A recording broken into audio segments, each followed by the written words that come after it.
berseliweran di TikTok ini mampu membahas hypostatic union Quran, nah mental semua. Karena dalam Islam beda-beda.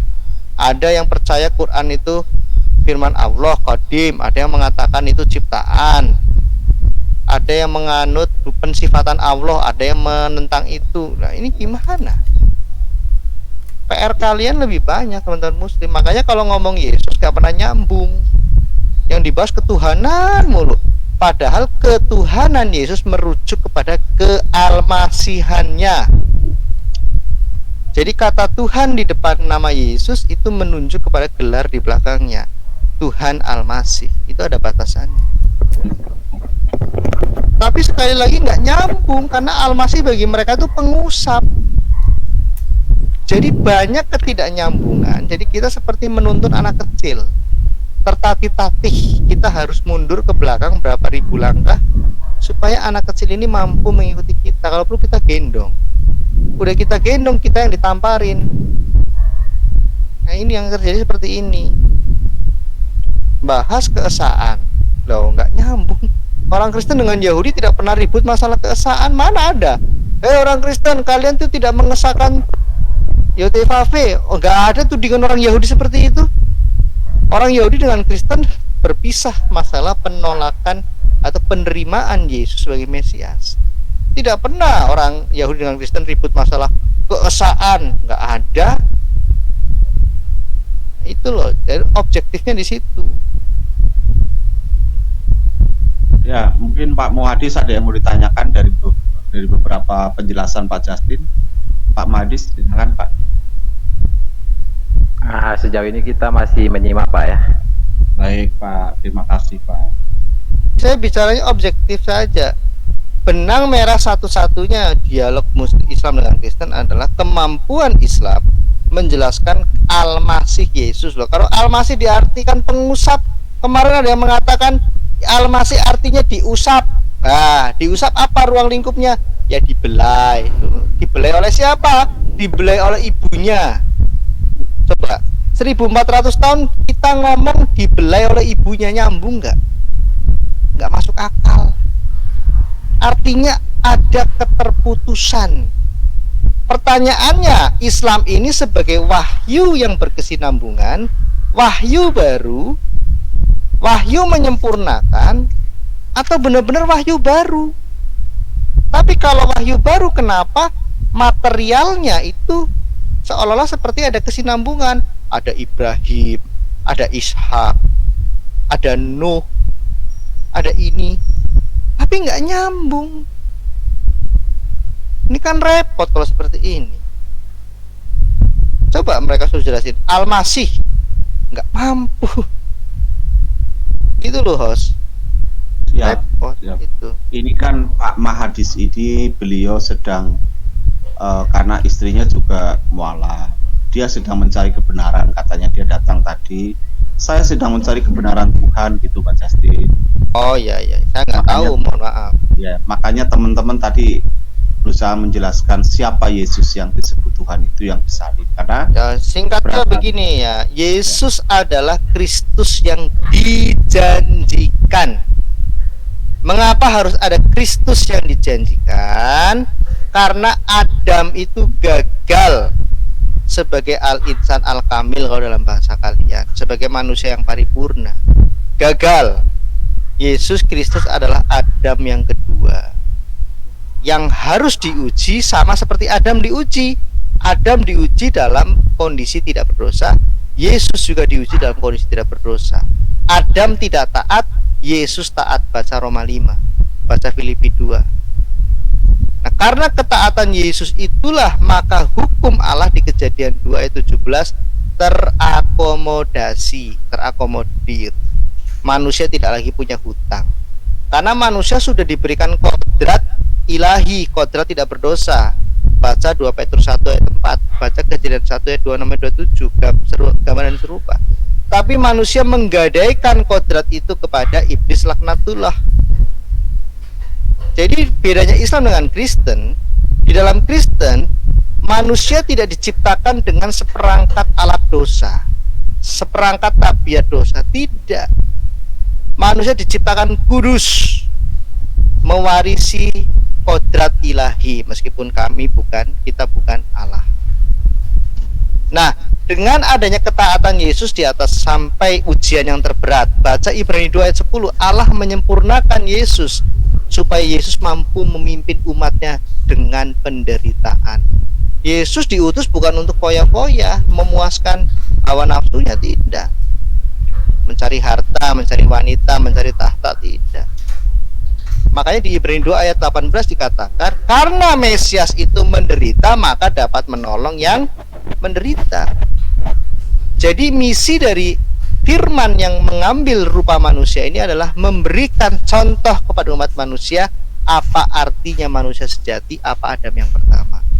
Setelah Yesus berhasil menunjukkan kesejatian manusia, maka Yesus dimuliakan oleh Allah Bapa. Dia menerima kuasa baik di bumi, ya, untuk memulihkan kepenguasaan Adam yang rusak, khalifah, dan menerima kuasa di surga. Kenapa? Karena Yesus sebagai jalan keselamatan. Baca Roma 5 ayat 1 dan 2. Sebagai pintu masuk, sehingga manusia tidak akan lagi jatuh ke dalam dosa, karena Allah sendirilah yang membangun pintu itu, jalan itu. Filosofinya jelas kok. Sehingga manusia boleh mengambil kodrat ilahi, 2 Petrus 1 ayat 4. Nah, ini hal seperti ini tidak ditemui di dalam dunia Islam, kecuali beberapa orang-orang seperti yang beraliran misalnya tasawuf, ya, Syiah, itu memahami yang kita katakan nih. Itu kuncinya di masalah Al-Masih, Pak Hos. Kalau nggak mampu menggali masalah Al-Masih Yesus, gagal total, nggak nyambung. Iya, betul. Mungkin perlu digali Pak Mahadis, Bro Pak Justin ini ditanya lebih lanjut lagi biar agak jelas gitu loh Pak, yang mungkin masih ganjal atau mungkin belum tahu mengapa begini, mengapa begitu. Gitu Pak. Coba itu apa Pak, penginjil kirimin Alkitab Pak ke beliau Pak, kalau bisa Pak. Ya, kalau DM saya tak kirimin sama saya. Iya, siap, mantap. Boleh nggak menambahkan Pak Penginjil? Baik Pak Dokter, selamat malam Pak Dokter. Ya, Lama sekali malam. berjumpa. Salam semua ya. Aduh, malam nih ada Bu Tiwat ini emang nih. Halo Pak Dokter. Ya, jadi ya selamat malam Pak Madisi ya. Saya dulu cara berpikir saya sangat sama, bukan mirip, tetapi kita pernah punya cara berpikir yang sama. Yesus itu bukan Tuhan, karena dia mati, karena dia dibunuh, berarti dia tidak memiliki kemahakuasaan sebagai Tuhan. Saya dulu berpikir begitu, sama, tidak ada beda, persis sama. Jadi nggak layak gitu dia sebagai Tuhan, sama manusia aja kalah kan gitu. Nah, tapi pada suatu saat saya membaca sebuah buku yang luar biasa. Nah, itu namanya Perjanjian Baru. Adanya kalau di Alkitab itu ada di tengah-tengah. Nah, di situ saya baca. Nah, setelah saya baca, ya saya senang baca lah, apalagi profesi saya udah tahu lah Pak Penginjil, teman-teman ya. Saya itu senang baca. Ya. Dan pada saat saya membaca, saya kaget. Saya sangat kaget dan luar biasa. Saya nggak bilang tersentuh ya. Jadi Yesus mati, hal yang luar biasa sebenarnya bukan kematiannya. Ini menurut saya, tetapi kebangkitannya. Dan itu merupakan kejadian luar biasa lah sepanjang era sejarah ya. Bangkit dari kematian setelah 3 hari bangkit dan menunjukkan dirinya kepada orang-orang banyak, kepada 12 muridnya. Dan itu bukan cerita dongeng yang hanya diceritakan oleh orang yang tidak memiliki saksi. Itu disaksikan oleh ribuan orang, mungkin jutaan ya, mungkin jutaan. Dan kalau saya lihat mujizatnya juga sangat luar biasa. Orang buta bisa melihat, orang lumpuh, sampai orang yang kusta ya, Jangankan zaman dulu, zaman sekarang aja orang kusta aja orang masih banyak takut karena dinajiskan. Zaman dulu tuh kalau lihat orang kusta, orang kustanya itu dilempari batu loh, nggak boleh dekat-dekat. Tapi ada sosok yang berani mendekati, ya, sampai mentahirkan, menyembuhkan. Nah, ini masih biasa, saya lihat masih biasa. Mungkin ada orang juga. Nah, ada satu lagi mujizatnya membangkitkan orang yang sudah mati, luar biasa, ya. Dan yang paling luar biasa lagi, pada saat Tuhan Yesus setelah 40 hari menunjukkan jati dirinya kepada murid-muridnya, kepada orang-orang, ya, dia naik ke surga. Dan itu juga bukan tanpa saksi. Itu disaksikan oleh lebih dari 500 pasang mata. Jadi ceritanya itu diceritakan itu ya kisah nyata lah, apa kurang lebih, karena yang menyaksikan banyak, ya. Nah, dari situ saya menangkap lagi bahwa akhirnya saya percaya bahwa yang namanya Yesus ini Tuhan. Pada zaman itu hanya Tuhan yang hanya bisa mengeluarkan atau mengucapkan kata-kata kasihilah musuhmu. Zaman itu beda sama zaman sekarang mungkin, ya, sangat berbeda. Jadi seorang manusia tidak mungkin mengucapkan kata-kata kasihilah musuhmu, ya. Kalau ditampar pipi kiri kasih pipi kanan, ini sangat luar biasa. Jadi Yesus ini menurut saya, dia tidak usah menyatakan dirinya sebagai Tuhan, nggak usah. Apa yang dia lakukan itu menunjukkan bahwa dia adalah Tuhan.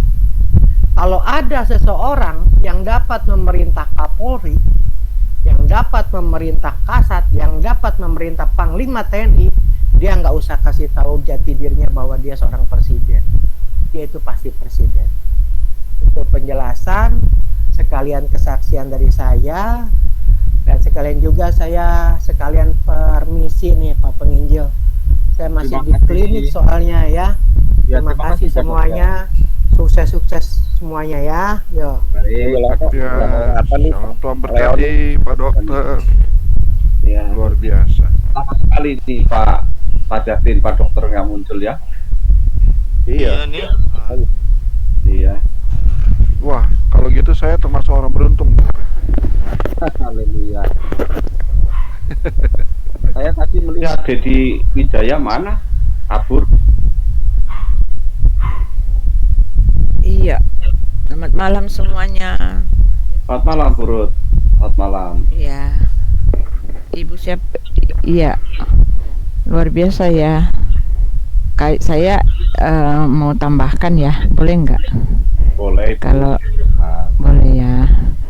Ya, jadi kenapa Yesus itu adalah Tuhan, ya? Kalau kita melihat dari ininya ya, dari gambaran dari kitabnya Tetangga Sebelah juga, sebetulnya saya melihat di situ ada loh manusia yang punya kaliber Tuhan gitu. Karena saya baca ayat-ayatnya di situ ya, banyak sekali ya. Bukan hampir ya, semua kuasa dari Allah itu, ya Allah Tuhannya Muslim, ya kan? Itu yang punya itu saya lihat itu adalah Isa, ya. Ya, karena di situ dikatakan ya, ayatnya tuh kalau kita baca di surat Al-Hajj 7 itu ya, Al-Haji ya. Itu bisa dilihat deh, itu semua kuasa Tuhan di situ, kuasa Allah itu yang punya itu Isa, katanya begitu. Jadi dengan membaca itu saya melihat sebetulnya ada juga manusia yang punya kaliber kuasa seperti Tuhan ya, seperti Tuhannya. Karena di situ ya dikatakan ya, contohnya salah satu dikatakan hanya Allah yang tahu yang gaib-gaib ya, tetapi di Maryam gitu, kita di surat Maryam kita melihat bahwa yang punya yang gaib-gaib itu cuma Isa, bahkan dia mengetahui ya, Allah Maha Tahu ya, yang punya itu cuma Isa Maha Tahu, bahkan dia mengatakan ya, dia tahu apa yang ada, yang kita makan di rumah kita, yang ada di dalam rumah kita gitu kan. Hanya Tuhanlah yang bisa menciptakan makhluk hidup gitu kan. Lalu penggambarannya adalah Isa. Isa sesungguhnya menciptakan burung gitu kan. Ya walaupun kisah tentang yang menciptakan burung itu kan sebetulnya ada di dalam cerita-cerita sebelumnya ya. Tetapi kan yang digambarkan itu Isa ya. Isa menciptakan makhluk hidup gitu kan. Ya hanya Allah yang punya ini ya, yang akan kuasa membangkitkan orang mati gitu kan. Hanya Allah yang apalagi, hanya Allah yang tahu, yang bisa memberikan pengetahuan tentang hari kiamat gitu kan. Nah dulu ya di dalam Al-Quran yang dulu, saya nggak tahu kenapa ini dirubah ya, tetapi saya sudah pernah bicara sama Ibu Fadilah ya, bahwa sesungguhnya Isa itu memberikan pengetahuan tentang hari kiamat gitu. Sekarang kan sudah rubah ya, jadi pertanda di hari kiamat ya. Lalu kitab yang lama itu, Al-Quran yang lama peninggalan orang tua saya juga mengatakan sesungguhnya Isa itu memberikan pengetahuan tentang hari kiamat gitu.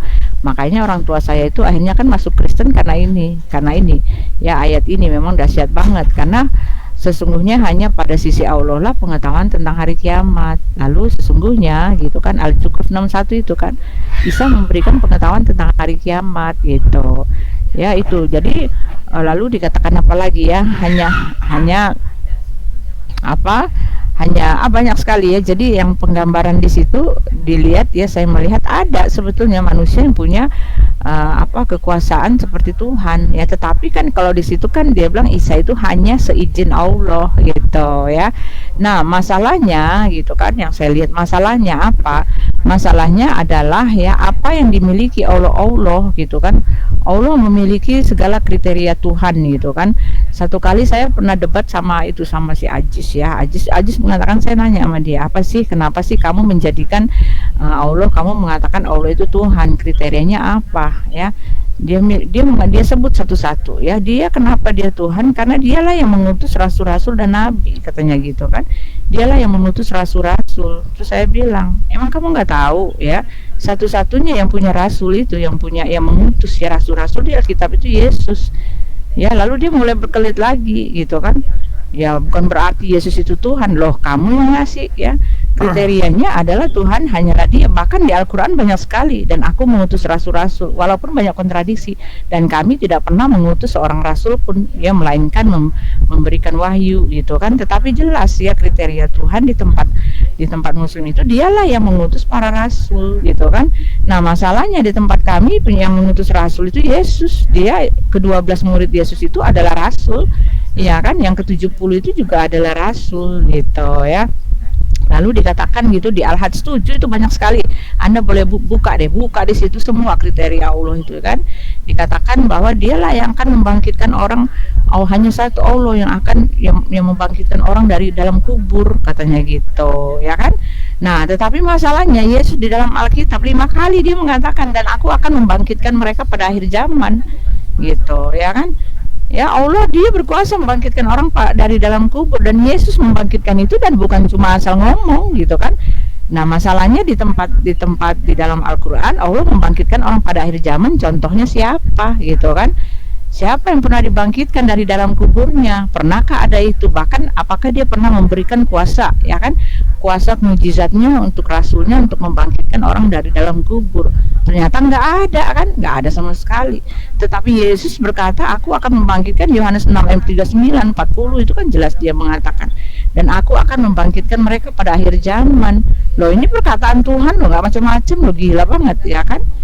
Aku akan membangkitkan mereka pada akhir zaman, kata Yesus, dan dia nggak asal ngomong ya kan, nggak asal ngomong Pak. Karena apa? Karena ketika dia mengatakan dia membangkitkan orang pada akhir zaman, dialah satu-satunya yang bangkit. Oleh sebab itu dia dikatakan dia itu yang sulung, yang pertama bangkit ya. Jadi perkataannya itu nyata gitu kan. Dialah satu-satunya yang mayatnya tidak ada di muka bumi ini, sehingga jelas dia punya kuasa untuk membangkitkan itu. Orang dia sudah buktikan dia sendiri bangkit gitu kan. Lalu dia menghidupkan Lazarus di depan mata orang banyak gitu.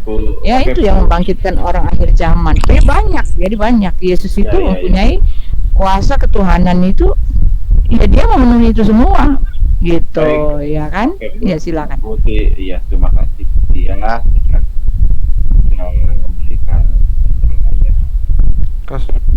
kasih kesempatan itu saudara Mahidi dong berbicara. Kasihan Siapa? cuma mendengar aja dia.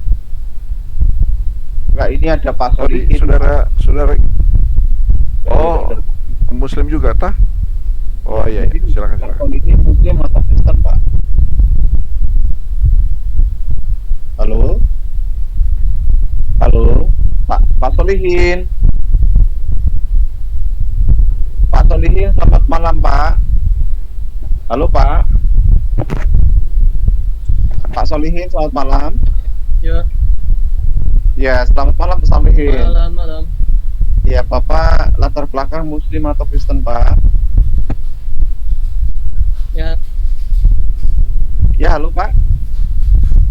Muslim atau Kristen, Pak? Muslim. Oh, suaranya agak keras sedikit, Pak. Ada yang mau ditanyakan, Bapak? Silakan. Ya.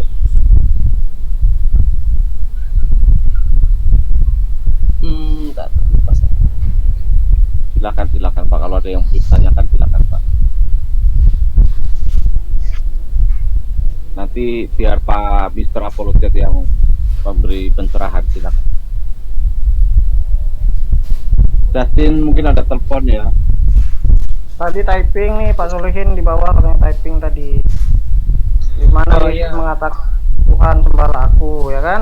Oh iya, silakan, Baik. Pak. Mau ditanyakan Pak Ada Solihin. nggak ayat? Itu Ya. ada nggak ayatnya? Ya ketika Ada, Pak. Ya ada ketika para muridnya menyatakan siapa namanya bahwa engkau adalah guru dan Tuhan, benar katamu, akulah Tuhan dan akulah guru dan Tuhan, seperti itu. Yohanes 13 ayat 13. Tapi Berapa? kalau itu boleh saya jawab, boleh nggak? Boleh saya jawab, Pak? Di mana Yesus mengatakan dia Tuhan itu, bolehkah? Saya adalah Kalau Tuhan, dikasih- saya adalah Allah, sembah. Iya. Ya mungkin Ya, gitu gini ya. bentar, Bu. Jadi gini, boleh nggak? Nah, Pak Mr. Apologet sudah Boleh pasti nggak? bicara gitu loh, Pak. Biar beliau dulu. oh ya udah. Ya Pak Mr. Apologet silakan. Ya nggak apa-apa kalau Bu Uti mau jawab nggak apa juga. Oh iya, Iya, silakan. makasih. Sebenarnya kata-kata sembahlah aku itu juga iblis juga begitu mengatakannya. Iya, Sembahlah. sebentar. Jadi nggak Jadi- penting. jadi- Iya, jadi gini. Kenapa Muslim selalu menuntut perkataan seperti itu? Ya. Malam Bu Uti. Ah, Ya. ya. Biar nggak kan konteksnya kan kita lagi bicara masalah mukjizat. Ya udah. Jadi saya ini ya. Jadi sebetulnya ketika Yesus mengatakan dia itu menyebut dirinya, konteksnya orang Yahudi itu ya, kenapa Yesus disalib? Karena dia ngaku Tuhan loh. Itu yang harus diketahui ya. Karena dia ngaku Tuhan. Dengan cara apa dia mengaku Tuhan? Ya kan di dalam Yohanes 5 ayat 18 itu jelas. Ya, Rasul Yohanes mengatakan dia itu menyamakan dirinya dengan Allah. Dengan apa? Dengan menyebut dirinya anak Allah, itu artinya menyamakan dirinya dengan Allah. Makanya Yesus itu kan mereka itu di dalam Yohanes 9 ya, orang-orang Yahudi itu sudah sampai sedemikian penasarannya, ini orang ngaku anak Allah apa bukan sih? Dia ngaku Mesias atau bukan? Akhirnya kan Yesus dikepung, ya kan? Kenapa harus sampai penasaran gitu? Ya karena konsep di dalam kepalanya orang Yahudi itu yang membaca Alkitab gitu kan, Perjanjian Lama ya, membaca nubuatan-nubuatan, kata anak Allah itu, Mesias itu artinya Tuhan.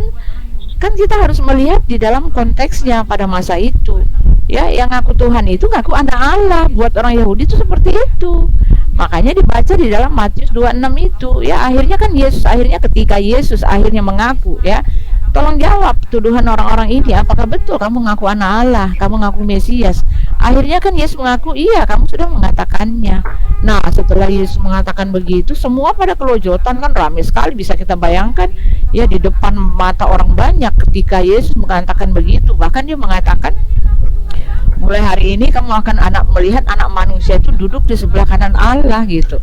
Nah ini kan dia ngaku Tuhan banget. Akhirnya mereka bilang, oh udah kita nggak perlu lagi repot-repot, kalian sudah dengar hujatannya, katanya gitu kan. Yesus dianggap menista Tuhan. Kenapa? Kata anak Allah, kata Mesias ini begitu krusial buat mereka, begitu berharganya, nggak boleh main-main, karena ini menyamakan dirinya dengan Allah.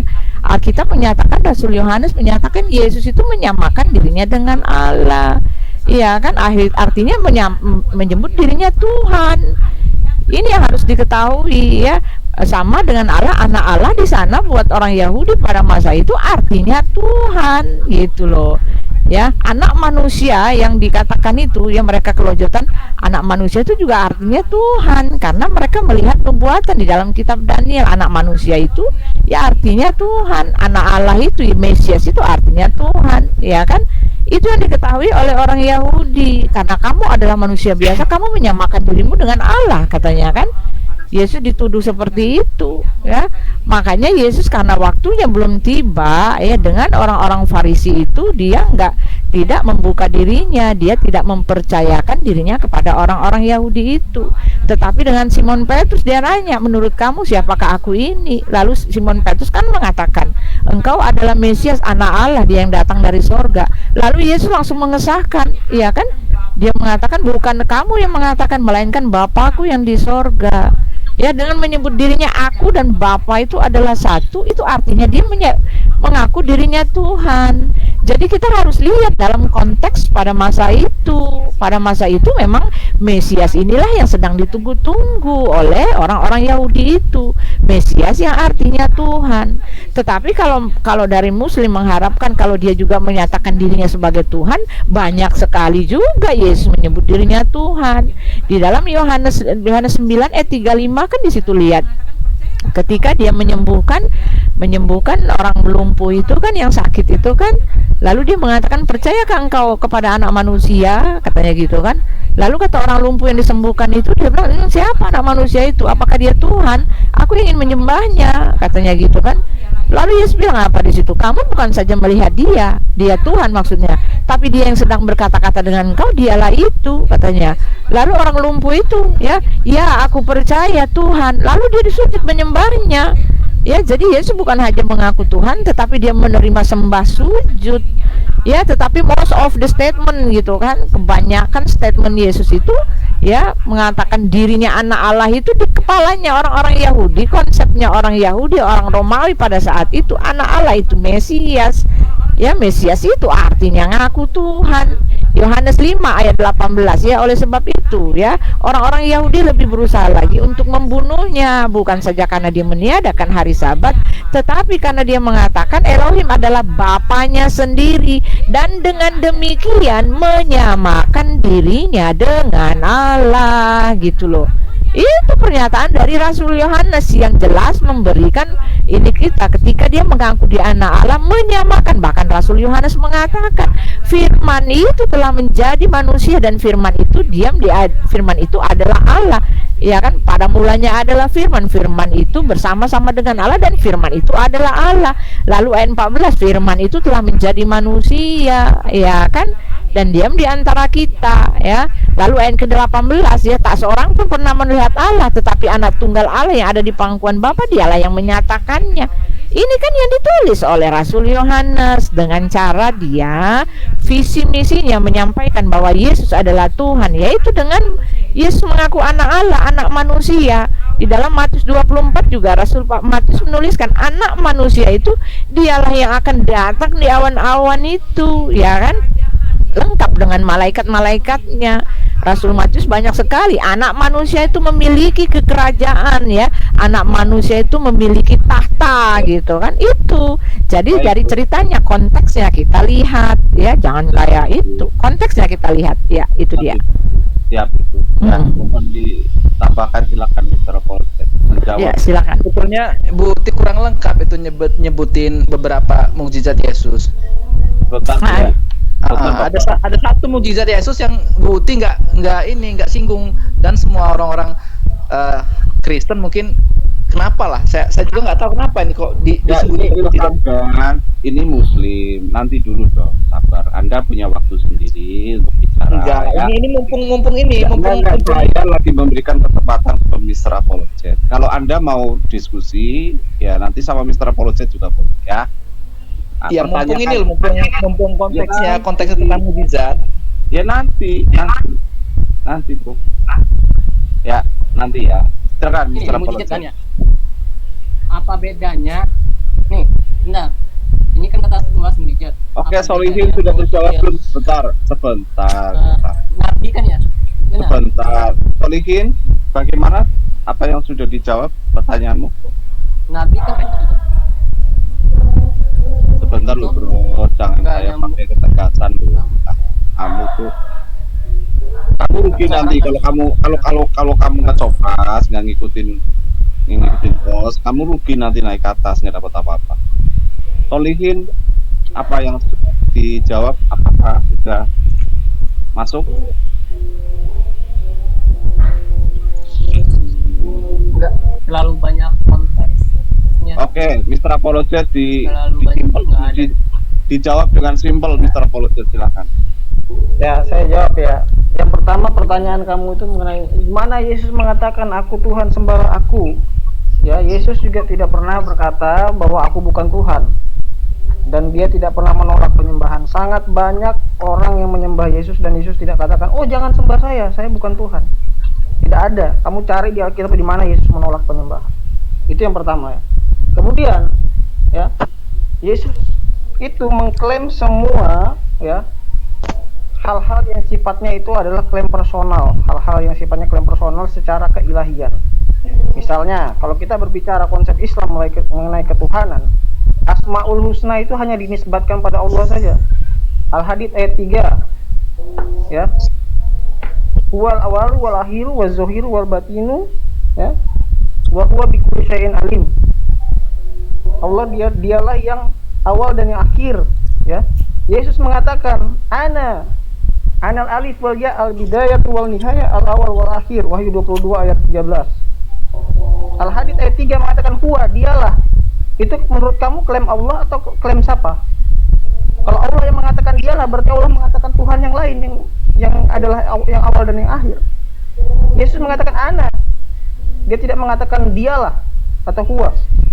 Itu adalah klaim personal Yesus mengenai Asmaul Husna ya. Kemudian yang ketiga ya, tidak harus orang itu mengklaim dialah Tuhan, sembahlah aku, itu dibunuh. Tokoh Islam tidak pernah mengatakan aku Tuhan, sembahlah aku, dibunuh.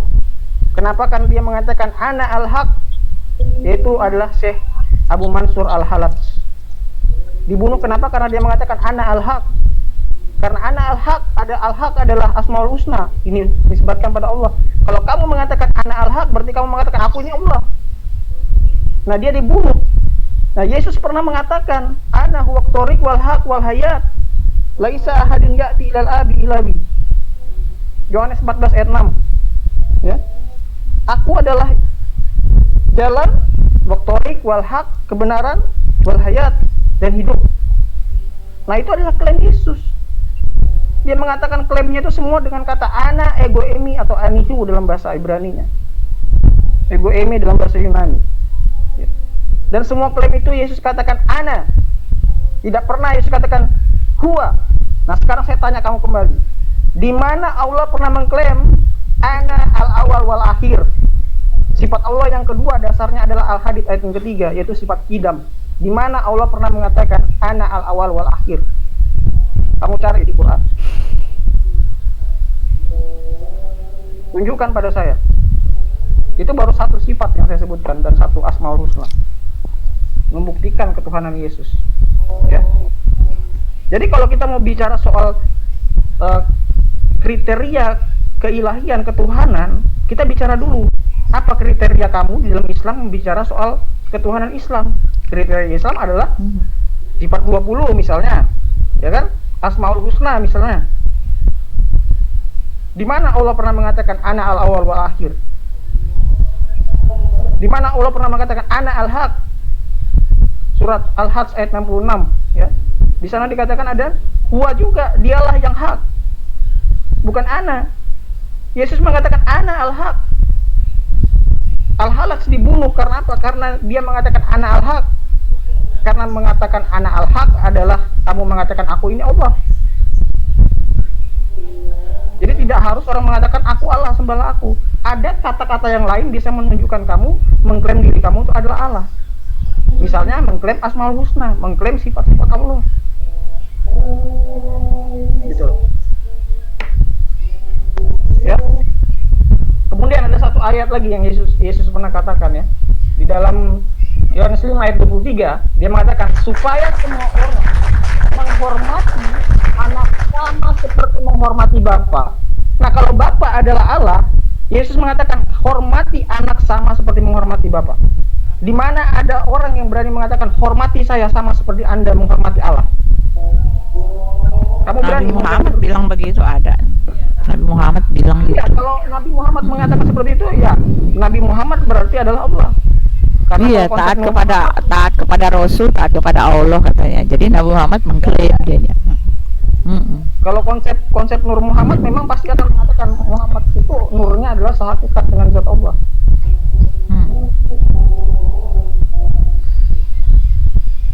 Ya.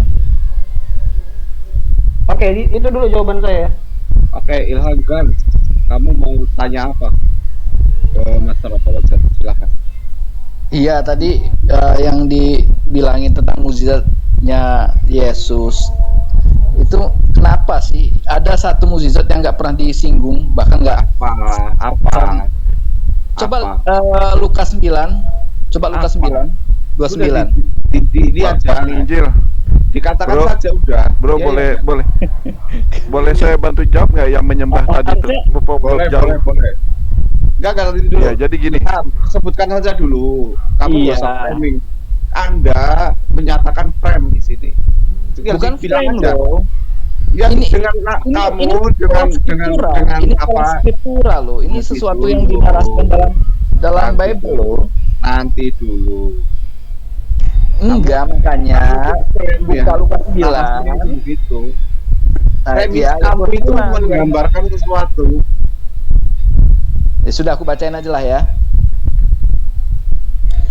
Ketika ia sedang berdoa, rupa wajahnya berubah. Nah, kenapa ini nggak pernah disinggung rupa wajah Yesus yang bisa berubah? Banyak disinggung. Hah? Ketika dia bertemu dengan Musa dan Elia, wajahnya berubah menjadi bercahaya. Apa? Ada itu. Bukan pakai asumsi loh, Bro. Ini aksiomatis. Makanya dia ada ayatnya. Ini aksiomatis ini. Ada Jadi ayatnya rupa ketika wajahnya. Yesus ketemu Wajah Yesus. Elia dan Musa. Sebentar. Ketika Yesus bertemu Elia di gunung, wajah Yesus bercahaya. Ini Seperti bukan matahari. bercahaya, Bro. Ini berubah. Wajahnya seperti matahari. Kontur wajahnya yang berubah. Mimik Bukan wajah. itu Kontur maksudnya. wajahnya yang berubah. Kamu Kalau taruh di depan langsung merah kan? Udah cepet Ya. interpretasi kamu salah, mengartikan Alkitab itu asumsi. bukan ini aksiomatis kok, ini nggak usah di langsung sekali. Ada kok ayatnya kok. Ketika Yesus berdoa cahaya, dan Elia, wajah Yesus seperti matahari. Ini kontur wajah loh. Banyak kok. Banyak nabi-nabi. Masalahnya apa sih? Emang masalahnya apa sih? Nggak apa sih? Masalahnya Kamu mau apa? Kamu mau Ya, masalah. Iya, masalahnya apa dengan ayat itu? Malah itu justru 158. apa? masalahnya apa gitu loh? Masalahnya apa di situ? Bisa jadi satu paralel, peristiwa paralel di Quran surah An-Nisa 4. Ah, itu kan cocokologi. Cocokologi. Orang di dalam Al-Quran dikatakan Isa di situ juga mati kok. Ya, di situ dikatakan Isa itu mati sampai akhir ajalnya, ada ajalnya. Ya di situ juga kalian kontradiksi yang dibilang katanya serupakanlah Yudas lah, banyak cerita, banyak versi juga. Yang mana yang paralel itu yang mana? Banyak versi di situ. Oke ya, silakan Mr. Apologet. Ini peristiwa. Narasi ini ya, narasinya. Kita bicaranya pada peristiwa penyalipan. Silakan Ilham. Apa sih hubungannya dengan peristiwa penyalipan? Yesus memang disalib. Apa masalah? Enggak ada masalah. Bro penginjil. Bro penginjil, saya mau menjawab yang konteks tadi penyembahan itu loh. Boleh nggak? Yang solihin ya. Ya mudah-mudahan Pak Solihin, Bro Solihin ini masih ada di sini ya, mudah-mudahan ya. Jadi kata-kata menyembah itu nggak penting, Bro. Karena kenapa? Iblis pun mengatakan begitu, Bro. Sembahlah aku. Dibuktikan di Lukas 4. Kamu baca ya nanti ya, Lukas 4 ayat 7. Dagingnya ada yuk. Ya. Hah? Lukas 4 ayat 7. Sudah nggak ada. Dikatakan di situ. Terus di kulkas lagi. Oh, nggak ada di bawah. Nggak ada di atas, nggak ada di bawah. Oh, ya wes. Saya bacakan Iya, aja ya. iya, Jadi Pak. jikalau Jadi bahwa- engkau menyembah aku, menyembah iblis katanya, seluruhnya itu akan menjadi jadi apa pentingnya menyembah? Iblis saja nyuruh menyembah kok. Tapi Tuhan Yesus tidak begitu. Sama jangan lupa apa yang dikatakan Justin. Ya. Pangap apa namanya yang dapat memerintahkan pangap, yang dapat memerintahkan Polda, Kapolri, semuanya itu siapa kita udah tahu pasti, tanpa harus diberitahu. Ya, Nah, cuci baju itu dulu yang ya. penting. Minta sabun. Jadi pola berpikirnya seperti itu. Itu aja. Jadi Sabun. menyembah itu sebenarnya sembahlah aku itu nggak penting kadang-kadang. Karena iblis pun berkata seperti itu. Oke, thank you Pak Penginjil. Baik, silakan Mitra Polsek. Tadi belum selesai itu. Host, bisa Ya. saya tambahkan? Host? Yang mana Silakan tuh? Pak. Menambahkan yang mana, Pak? Menambahkan terkait penyembahan juga. Boleh, Pak. 2 menit, Pak, ya. Silakan. 2 menit, 3 menit. Jadi lah, semuanya boleh, Pak. tadi, iya, terima kasih. Tadi sebenarnya sudah sangat panjang dijelaskan. Tapi itulah teman-teman Muslim, seperti yang disinggung Ibu Fatimina. Jadi kalau bicara soal penyembahan yang minta disembah-sembah, tadi sudah Kiamat disinggung. naik dong, kiamat naik. Jangan dibawa mulu. Lanjut, Pak. Itu hanya iblis. Coba kita lihat, diperiksa aja, buka dari kitab Kejadian sampai Wahyu. Tuhannya orang Yahudi dan Kristen tidak pernah minta disembah, tapi mengasihilah dia, mengasihi dia. Dia tidak pernah minta penyembahan. Tidak ada. Itu satu bukti. Jadi yang sering Iya, minta logikanya disembah, aja ya. Logikanya Ya, aja gitu. gini ya, Pak Presiden aja tuh nggak pernah dia kasih ultimatum. Yang nggak mau hormat sama saya pentung-pentungin. Enggak, karena semua orang tahu dia presiden, semua orang akan menghormati dia. Kalau dia lewat pasti semua sungkem. Karena apa? Karena dia itu pemilik otoritas kepresidenan itu. Semua orang udah tahu. Nah, Elohim itu juga gitu. Dia pemilik otoritas ketuhanan itu. Satu kali kelak semua lidah, Alkitab mengatakan satu kali kelak, bisa mau tidak mau ya, tolak atau tidak tolak, semua lutut akan bertelut di hari penghakiman itu. Dialah yang mempunyai itu. Semua akan mengaku dia, meratapi dia, katanya kan ditulis begitu. Jadi dia nggak gila disembah. Orang nanti juga semua akan datang Jadi, kepada dia, kecuali kalau bukan dia yang punya otoritas itu, gitu kan? Iya, betul. Cara Iya kan? berpikirnya tuh harus benar gitu loh. Harus gitu. Harus benar cara berpikirnya. Karena bukan Tuhan, makanya dia Tuhan memaksa mengatakan, untuk "Sembahlah jadi aku." Tuhan. Iya. Berarti ada keraguan manusia menyembah dia gitu loh. Iya. Justru bagus ketika nggak diminta. Logikanya dia kan gitu. menyembah. Itu bagus. Iya. Jadi teman-teman Muslim ini yang sebagian besar katanya suka berpikir, berlogika, seharusnya gini kan hal yang enak begitu. Jadi berbicara logika seperti tadi. Kalau kita berbicara, oke, buktinya apa? Secara tertulis, ya lihat aja langsung di Alkitab. Silakan cari, silakan periksa secara teliti ucapan Tuhan kepada nabinya yang diperintahkan untuk umatnya, apakah dia itu minta disembah atau tidak. Silakan dicek. Kalau ada, berarti ada sesuatu yang salah. Itu bisa dibuktikan.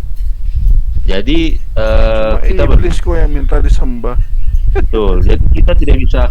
Ini saya minta maaf. Saya hanya menyinggung sedikit terkait penyembahan yang tadi supaya jangan seakan-akan penyembahan itu suatu hal yang wah begitu. Sementara dalam Alkitab sendiri yang minta disembah tuh satu-satunya hanya iblis. Yesus pun tidak minta disembah.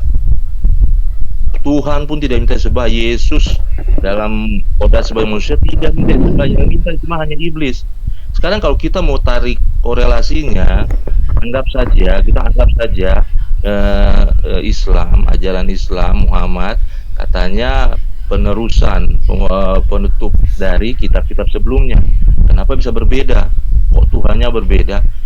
Sejak awal 1400 tahun itu Tuhan yang kita sembah tidak pernah minta penyembahan, hanya pada saat di Muhammad, ajaran Muhammad yang minta penyembahan.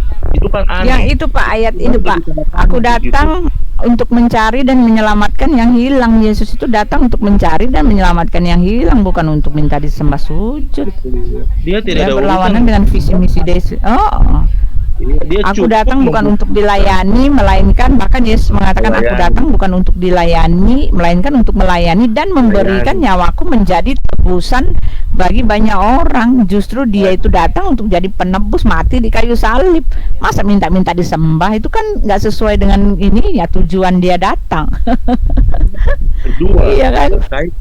Kedua, Bos minta maaf, mungkin agak lebih sedikit ya, saya mohon maaf, saya singgung aja terkait dengan selain dari penyembahan, terkait dengan kalau kita mau bicara soal korelasi, karena saudara-saudara Islam selalu berbicara ada yang ingin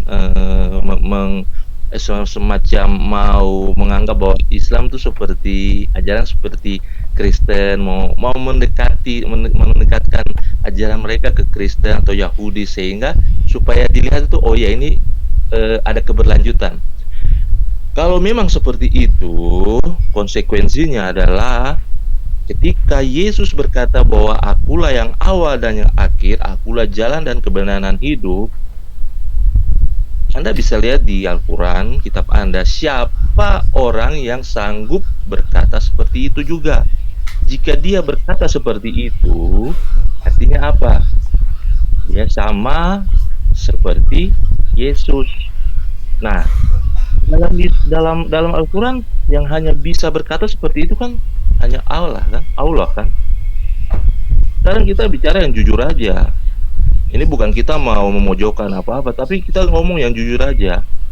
Kalau Yesus bilang 1600 tahun sebelum Muhammad datang, Yesus sudah dulu mengproklamirkan bahwa akulah yang awal dan yang akhir, akulah yang jalan kebenaran dan hidup. 600 tahun setelah itu, kalau saya mau katakan, kalau bicara agak sedikit menyinggung, saya bisa bilang Allah dia hanya mengikuti, mengcopy paste apa yang Yesus ucapkan. Kalau kita mau ngomong seperti itu, tapi kalau kita bicara dalam hal akademisi, artinya apa sebenarnya? Bahwa Yesus dan Allah itu kan sama. Kalau kita mau bicara korelasinya ya. Jadi tidak ada alasan apapun saudara-saudara Muslim mau mengatakan bahwa Yesus bukan Tuhan, tidak bisa, tidak ada punya bukti. Kalau mau berikan bukti dari Al-Quran lah justru salah besar, justru menyimpang, bertentangan dengan Quran mereka sendiri.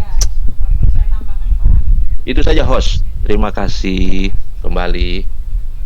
Iya, kalau boleh saya tambahkan Pak, minta izin dulu nih sama yang punya channel, yang punya acara. Boleh Pak, saya tambahin ya Pak.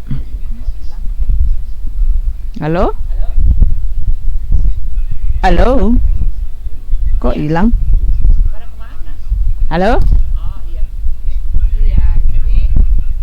Iya. Pada kemana? Oh iya.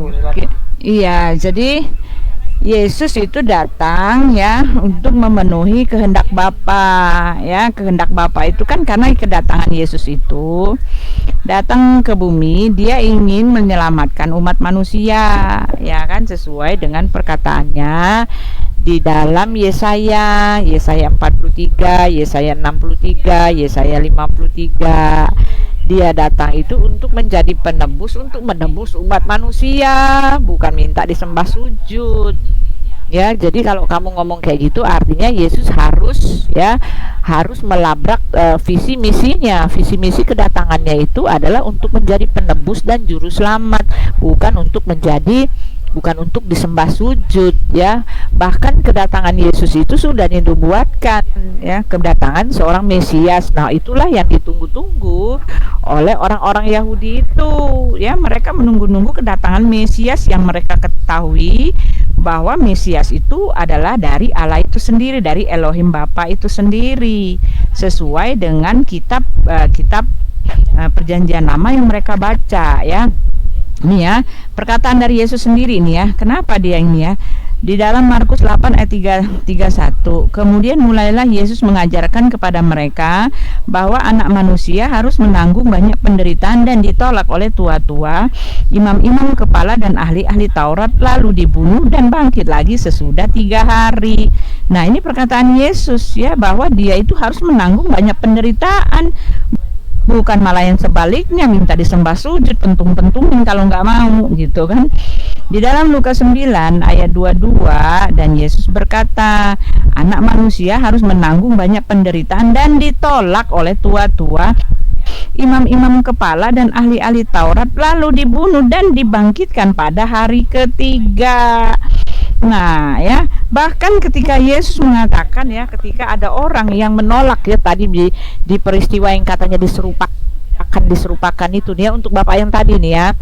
Ya, di dalam Matius 16 nih kita katakan ya, yang mengatakan bahwa Yesus itu tidak boleh mati disalib gitu kan, itu adalah iblis. Nah ya, jadi betapa besarnya ya kan, betapa besarnya, betapa agungnya pekerjaan ya kehendak Allah itu, Elohim itu dalam diri Yesus Kristus, yaitu untuk karya penebusan itu. Nah ini ya, di dalam Matius 16 ayat 21 ayat 23.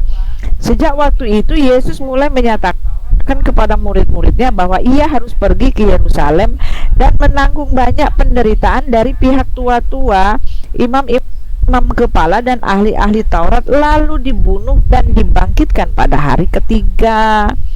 Tetapi ya kan Petrus menarik Yesus ke samping dan menegur dia, katanya, Tuhan, kiranya Allah menjauhkan hal itu. Hal itu sekali-kali takkan menimpa engkau. Nah ini ya, orang muslim juga ngomongnya kayak gitu ya, hal itu takkan sekali-kali menimpa engkau, katanya kan ya. Lalu kata maka Yesus berpaling dan berkata kepada Petrus, nyahlah iblis, engkau suatu batu sandungan bagiku, sebab engkau bukan memikirkan apa yang dipikirkan Elohim, melainkan apa yang dipikirkan manusia. Nah itu pikiran manusia, Yesus itu datang untuk disembah sujud. Pikiran manusia bahwa dia nggak mungkin disalib ya kan, tetapi Yesus sudah mengatakan, yang bilang bahwa dia itu diserupakan, yang bilang bahwa dia nggak boleh disalib itu dari iblis ya, karena maksud kedatangan Yesus itu adalah memang dia akan menjadi penebus dan juru selamat, akan menyelamatkan umatnya dari dosa-dosa mereka. Itulah maksud kedatangan Yesus. Tetapi ketika orang-orang mengetahui ya, yang menjadi penebus dan juru selamat itu adalah berasal daripada Bapa itu sendiri, dari Elohim sendiri. Oleh sebab itu, ketika dia telah selesai melaksanakan tugas agung karya besarnya itu, orang-orang menyembah dia secara otomatis. Karena apa? Karena keselamatan tidak ada di luar dia. Darahnya itu telah tercurah di kayu salib, dan keselamatan tidak ada di luar dirinya ya, karena dialah yang menyelamatkan ya, akhirnya memang dialah Tuhan itu ya. Kami menyembahnya karena dia telah berbuat baik kepada kami. Kami menyembahnya karena dialah yang menyelamatkan kami. Kami menyembahnya karena dia itu berasal daripada Elohim Bapa itu sendiri, gitu loh Pak ya. Jadi dia berbuat baru orang menyembah, bukan minta tolong orang menyembah lalu pentung-pentung, nggak kayak gitu ya. Ini doktrin orang Kristen gitu ya. Saya kasih kesempatan ya buat Pak Cerdas, monggo. Mungkin ada yang mau disampaikan lagi, siapa lagi nih yang muslim? Iya, pokoknya cara berpikir kita itu harus taktis ya. Oh, yang muslim juga keluar semua ya. Jangan lembek gitu berpikir. Saya baru dari luar. Sorry ya, maaf ya, bukannya sombong ya. Karena memang menurut Alkitab itu justru ketika Tuhan tidak bilang sembahlah aku, lalu manusia menyembah dia, disitulah keunggulannya gitu. Tanpa harus dibilang, dia sudah tahu siapa saya gitu ya. Makanya dia melakukan mujizat-mujizat gitu. Nah, lagi pula nih, lagi pula Pak ya, nih saya tambahkan lagi pula, orang Kristen, Yesus meminta orang-orang itu menyembah dia itu bukan bilang gini ya, itu pahala-pahala, enggaknya tidak binasa melainkan beroleh hidup yang kekal. Ya, Yesus selalu mengatakan percayalah kepadaku, percayalah kepadaku, percayalah, percayalah, percayalah. Nah, ini dia, dengan mengatakan percayalah kita kepada Yesus, kita diselamatkan. Ya, ketika kita diselamatkan ya tentu saja kita beribadah kepada Dia. Nah, semua orang yang beribadah di situ ada maksudnya menyembah. Ya, jadi dengan mengatakan percayalah kepadaku itu udah semua komplit. Percaya, beriman, berbakti, menyembah gitu loh. Baik. Ya, Yesus menuntut kami percaya, bukan nyembah-nyembah gitu, enggak. Baik, Bu Uti sebentar ya. Pak Muhadis, mungkin dari semua apa yang sudah kami sampaikan, mungkin ada pertanyaan ya untuk Bapak atau Bapak bertanya pada kami, sehingga ada sedikit yang bisa dikoreksi atau tidak disetujui atau mau disanggah, terserah Pak Muhadis. Ya Pak, terima kasih Pak untuk penjelasannya semua. Cuman saya masih ambigu nih Pak masalah penebusan dosa ini loh.